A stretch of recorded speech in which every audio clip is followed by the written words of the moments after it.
السلام علیکم۔ امید کرتا ہوں سب ٹھیک ٹھاک ہوں گے۔ اچھا، اینگر مینجمنٹ کے حوالے سے گروپ کے اندر ڈسکشن چل رہی ہے، تو سوچا میں بھی تھوڑا سا اس میں پارٹیسپیٹ کر لوں۔ سب سے پہلے ہم اینگر مینجمنٹ پہ بات کرتے ہیں تو ہمیں سب کو یہ بات سمجھنا ہوگی کہ یہ جو اسٹیٹ ہے یہ جسٹ 10 سے 15 منٹ کی ہوتی ہے۔ کوئی بھی اسٹیٹ ہو، کوئی بھی ایموشنل اسٹیٹ ہو، تو اس کا جو ڈیوریشن ہوتا ہے وہ اتنا ہوتا ہے، ٹھیک ہے۔ اچھا، دوسری بات یہ کہ جو غصہ ہے ہمارے لیے اچھا بھی ہوتا ہے اس وقت جب تک ہم اسے کنٹرول کر رہے ہوں، اور جب غصہ ہمیں کنٹرول کرنا سٹارٹ کر دے تو پھر یہ ہمارے لیے برا بن جاتا ہے۔ یہ چیز سمجھنا ہوگی۔ اچھا، ایک اور بات یہاں پہ میں کرتا چلوں کہ غصہ جو ہے اس کی رسپانسبلٹی ہمیں لینی ہوگی۔ اچھا، وہ کیسے؟ اگزامپل کے ساتھ میں آپ کو تھوڑا بتاتا ہوں اس کے حوالے سے کہ ایک انسان جب ایک جگہ پہ ہوتا ہے تو اس کی اسٹیٹ ڈفرینٹ ہوتی ہے، وہی بندہ دوسری جگہ پہ چلا جاتا ہے تو اس کی جو ایموشنل اسٹیٹ ہے وہ چینج ہو جاتی ہے۔ کیسے؟ اس طرح ہے کہ اگر آپ کسی جگہ کام کر رہے ہیں، آپ کا کوئی باس ہے، کوئی بھی ہے، اور آپ سے کوئی مسٹیک بھی نہیں ہوتی، اور وہ آتا ہے اور آپ کو ڈانٹ ڈپٹ کے چلا جاتا ہے، اور وہاں پہ آپ چپ کر جاتے ہو۔ کچھ بھی ریزن ہو سکتی ہے آپ یہ سوچ رہے ہوتے ہو کہ یار جاب چلی جائے گی یا کچھ بھی ہے، مجھے نہیں بولنا چاہیے، اندر سے غصہ آ رہا ہے لیکن آپ وہاں پہ چپ کر جاتے ہو، ٹھیک ہے۔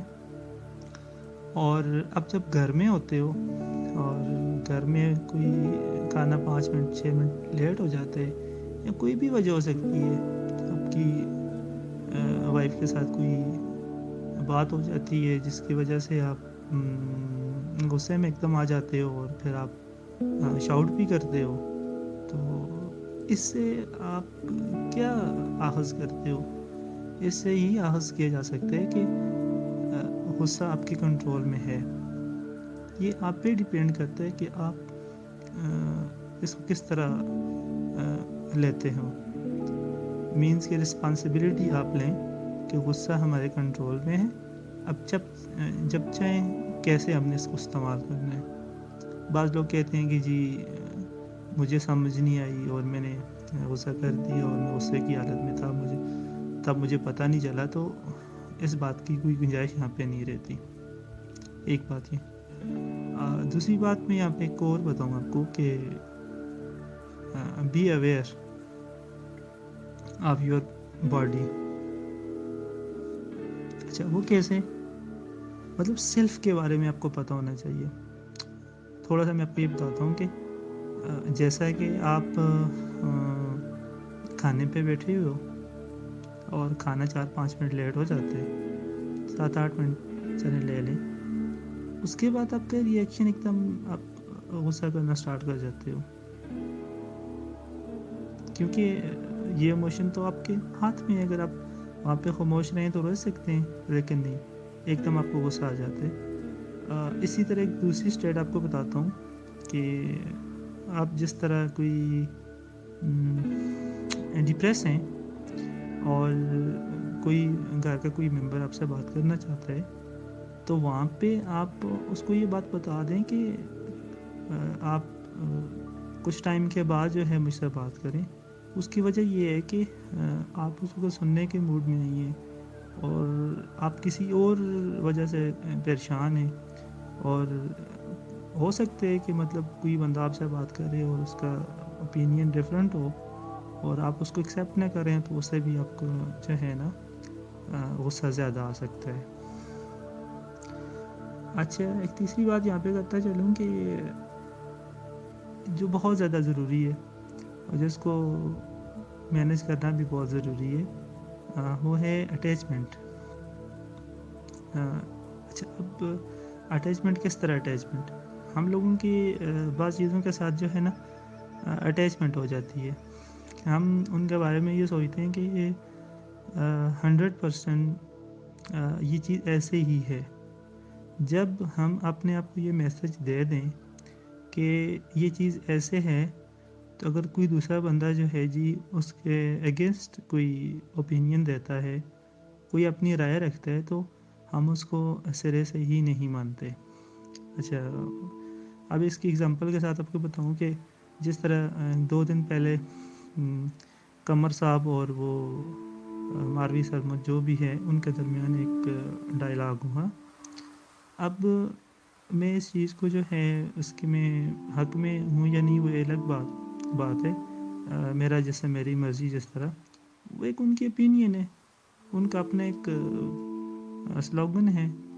تو اب جو قمر صاحب ہیں ان کے اس حوالے سے ایک بلیف ہے، وہ اپنے ایک اس کے بارے میں یہ سوچتے ہیں کہ یہ بالکل غلط ہے، اور اس کی اٹیچمنٹ جو اس کے ساتھ ہے وہ بہت زیادہ، بالکل 100% جو ہے اس کے ساتھ ہے۔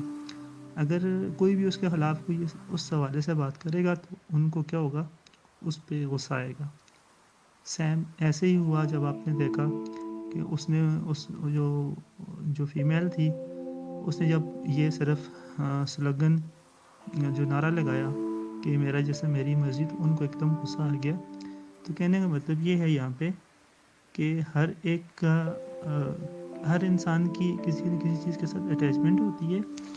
تو اگر آپ کی کسی چیز کے ساتھ کوئی اٹیچمنٹ ہے یا اس طرح کا کوئی چیز ہے، تو دوسرا بندہ اس سے اپنی رائے جو ہے ڈیفرنٹ رائے رکھتا ہے، تو آپ کو بجائے اپنی جو اٹیچمنٹ 100% آپ کی اس کے ساتھ اٹیچمنٹ ہے، اس کو زیادہ کرنے اور دوسرے کی چیز کو سمجھنا چاہیے۔ ہو سکتا ہے وہ غلط ہو، ضروری نہیں وہ ٹھیک ہے، لیکن آپ نے اس چیز کو ایسے سمجھنا ہے کہ یہ چیز اس کے لیے صحیح ہوگی لیکن میرے لیے یہ چیز بالکل غلط ہے۔ تو ہمیں بہت زیادہ چیزوں کے ساتھ مطلب جو ہے نا ایکسٹریم حد تک آگے نہیں جانا چاہیے کہ وہ چیزیں ہمیں قبول کرنا ہمارے لیے مشکل ہو جائے۔ جب چیزیں قبول کرنا ہمارے لیے مشکل ہو جاتی ہیں تو پھر وہ اینگر ڈیولپ کرتی ہیں۔ اس لیے جب بھی ہم کسی چیز کے ساتھ اٹیچ ہوں تو اس اٹیچمنٹ کو اپنی حد تک رکھیں، اور اس کو دوسروں پہ جو ہے نا اپنی رائے کو دوسروں کے اوپر ٹھوسنے کی کوشش نہ کریں، کیونکہ جب آپ اس طرح کی رائے دوسروں کے اوپر جو ہے نا ہم ٹھوسنے کی کوشش کرتے ہیں تو وہ ایکسیپٹ نہیں کرتے۔ جب دوسرا بندہ ایکسیپٹ نہیں کرتا تو ہمیں غصہ آتا ہے۔ اور آخری چیز جو میں یہاں پہ بتاتا چلوں کہ یہ ہے کہ چیزوں کے حوالے سے بات ہو رہی ہے کہ انسان کو جب اس وقت غصہ آ رہا ہوتا ہے کہ جب چیزیں اس کے اکارڈنگ نہیں ہو رہی ہوتی۔ آپ نے دیکھا ہوگا، آپ نے کوئی کوئی کام کر رہے ہو، اپنی کوئی بھی اس طرح کا کوئی ایک کام کیا، اور ایٹ دا اینڈ رزلٹ جیسے آپ چاہتے تھے ایسے نہیں آئے، تو آپ کو ایک دم غصہ آنا اسٹارٹ ہو گیا۔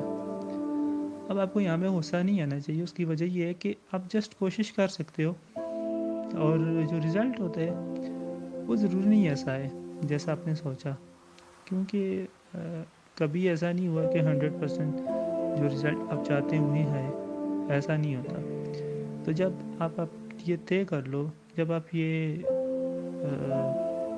سوچ لو کہ میں نے جسٹ کوشش کرنی ہے اور رزلٹ دینے والی ذات اللہ کی ہے، تو اس وقت آپ کا جو غصہ ہے وہ بالکل ختم ہو جائے گا۔